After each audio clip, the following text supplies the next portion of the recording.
foreign journalist Caitlin Doornbos has been making headlines not only for her powerful storytelling from Pakistan, but for a high-profile moment that has sparked global conversation. You have made global headlines by President Trump calling you himself and saying that you should stay back in Islamabad. I had a flight out this morning. I went ahead and canceled that because the President of the United States called me and said, you know what, you should probably stay there. There might be some exciting news to happen.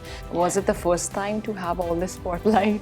Yeah, I never meant to become a Pakistani mini celebrity. So what was the one thing which surprised you the most? The minute I touched down, I put a photo up. I thought maybe I'd get 2 or 3 likes on it just to say that I was in country because I was excited. And immediately people took to it and they were so excited that foreign journalists were showing interest in Pakistan. How do you see Pakistan's image in world stage in this diplomatic moment? When I spoke to President Trump yesterday, I reported this in the New York Post.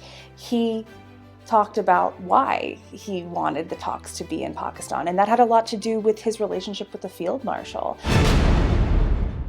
Pakistan continues to capture global attention not only for its strategic importance, but for its culture, hospitality, and evolving role on world stage. Currently, foreign journalist Caitlin Doornbos has been making headlines not only for her powerful storytelling from Pakistan, but for a high-profile moment that has sparked global conversation. Today, we are joined by Caitlin herself to talk about the perspective, her experience, and what the world might be missing out when it comes to Pakistan. Hi Caitlin, it's a pleasure having you here. First of all, I just want to thank you for sharing such beautiful and positive image of Pakistan on social media. Oh, thank you. Thank you for having me. You have made global headlines by President Trump calling you himself and saying that you should stay back in Islamabad.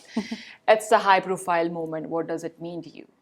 It means a lot to me. I mean, you get in your regular life, and I was just kind of trying to get a story confirmed, of course, but then also I needed to make a decision on my flight.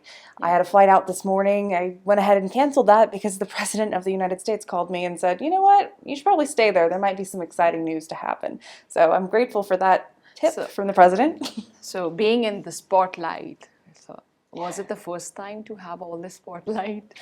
I never intended to have this much. I'm just going to call it Pakistani hospitality. That's how I'm seeing it, because it has been really wonderful. But yeah, I've just been really warmly accepted by thousands on Twitter and in various media, and I'm so grateful. But I never meant to become a Pakistani mini celebrity. Before visiting Pakistan, you might have anticipated something and you would have perceptions about Pakistan. How did this differ and how was your reality? Yeah, I mean, to be frank, I mean, I grew up during the time of 9/11. I was a child. And so my perception of Pakistan was very much affected by the war that I witnessed as a kid. And then I grew up to be a war reporter, and I've covered conflicts from Israel to Ukraine. I spent a lot of time covering that war. So coming to Pakistan, I didn't exactly know what to expect, but I definitely know that I didn't expect to have this warm of a welcome and to be treated just so royally. It has been such a treat. So what was the one thing which surprised you the most? It has been the instant reception. I mean, the minute I touched down, I put a photo up. I thought maybe I'd get 2 or 3 likes on it just to say that I was in country because I was excited. And immediately people took to it, and they were so excited that foreign journalists were showing interest in Pakistan that I think that I just instantly formed a magical connection with the Pakistani community. Pakistan recently got Iran and US on the same table, like almost after half a century. How do you see Pakistan's image in world stage in this diplomatic moment? This is a really exciting time for Pakistan. It is. And it's certainly needed. We need more peacemakers in the world. When I spoke to President Trump yesterday, I reported this in the New York Post. He talked about why he wanted the talks to be in Pakistan, and that had a lot to do with his relationship with the field marshal and the relationship that he's built with him over the past year since solving the war with India and Pakistan. What do you think, how significant is this shift? of like war, and then now we want peace, and we are sitting at the same table and we are like looking for peace. Well, it's huge. It's remarkable, really, that any country can bring together U.S. and Iran. I mean, Iran calls the U.S. the Great Satan. To be able to bring those two countries together at the same table, that is a special type of diplomacy that I think the world would be remiss to not give Pakistan a nod for being able to do that. Exactly. So moving further, you have praised Pakistani hospitality like on your social media here and all over, and it has like we're really thankful for that. So what food discoveries you made? You have said that halwa is your guilty pleasure on your social media. I saw that. So Yes. what else you discovered food-wise? Food-wise, halwa has been great. Puri has also been great. I've only eaten like pita before, so that was special. Chicken, I'm forgetting the names. I feel so It must be embarrassed. chicken karai, chicken korma, chicken tikka. Chicken korma. Chicken korma. It's very good. It's with a Q, right? Yeah. Yes. Yeah, I sound very silly when I say it, but Okay, I'm learning as we go along.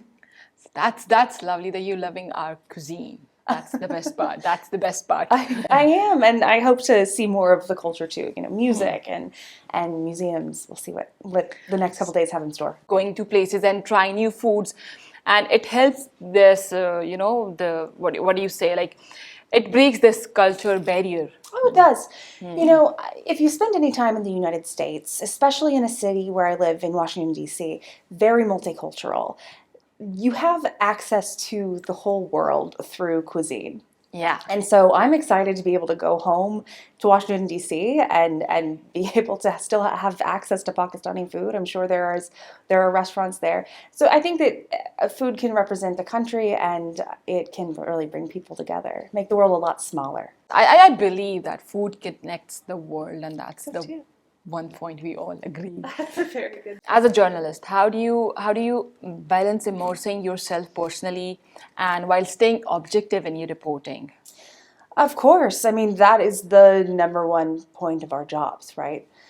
It takes a lot of practice. I've been doing this for 12, 13 years now. Amazing. I've been all over the world, and it's just about opening your perspective as much as you can, listening to as many ideas as you possibly can, and reaching out and getting information from sources so that you're not just making inferences based on your own biases.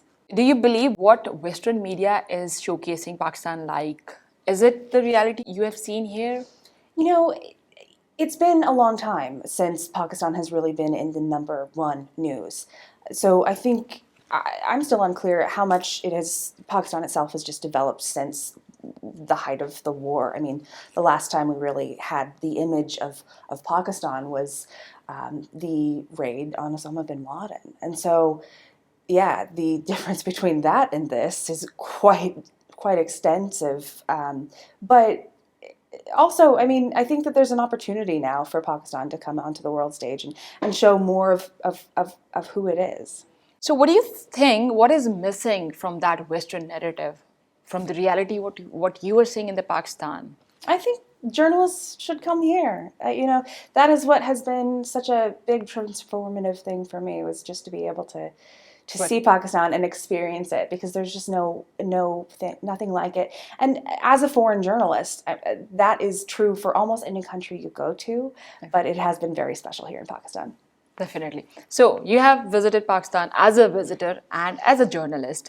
Which would you pick? Well, I haven't really been able to be a visitor, right? So I've only been here on a work trip.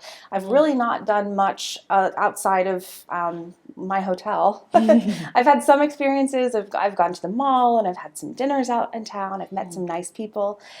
So I think that there are more opportunities to be able to come back and have a little bit more of a vacation type of a stay. But work-wise, it has been compelling, and I've been able to tell some really challenging stories, and I just hope that I'm able to hear more and tell the world more about what is happening here. One question I just wanted to ask you: when you knew that on Sunday morning, when we did not have any news and we did not have any, deal locked, so what made you stop and wait? What made you stay back? Well, first of all, I was tired. So anybody who was there reporting knows what a long night that was. Yeah. And I had gotten into Pakistan at 3 a.m. that morning of the talks, and then the talks lasted until 6 a.m. the following morning. Exactly. And so, I mean, I maybe got an hour of sleep laying on the floor of the Serena Hotel as the talks were going on. People think journalism is very glamorous, and in some ways it very much is. Yeah, it is, but at times I you are definitely was on the floor at the Serena waiting for the talks to end, and it was a great experience. But I just kind of had one of those moments where I'm like, this is surreal and also just very strange. that we enjoy, and I hope you do not regret staying back, because you're having How could I? amazing food and you're going to malls and doing all the shoppings. Yeah, I've really enjoyed checking out the culture and the fashions in Pakistan. You can't even get things like you can here back in the United States. The colors, the patterns, all fabulous. Yeah, definitely. We love this culture as well. So, as you mentioned already that you would want to come back to Pakistan for your holidays and for a good trip. So, once you're going back, so what do you want to say to people who have seen Pakistan and the people who know Pakistan only with the headlines? What do you want to say to them? Well, I mean, I would just suggest to them, like I would any of my friends, come and check it out. Try it. It's really something wonderful. It takes courage to travel to the other side of the world. Exactly. But I think that that's where we grow and learn the most, is when we do travel. It's been wonderful, and thank you so much. I loved hearing you out, and thank you so much for this beautiful conversation. Of course. And we would love to host you again, and we are enjoying you here. So I wish all the best and enjoy your trip and stay as long as you want to stay. Thank you so much. I appreciate it. Thank you.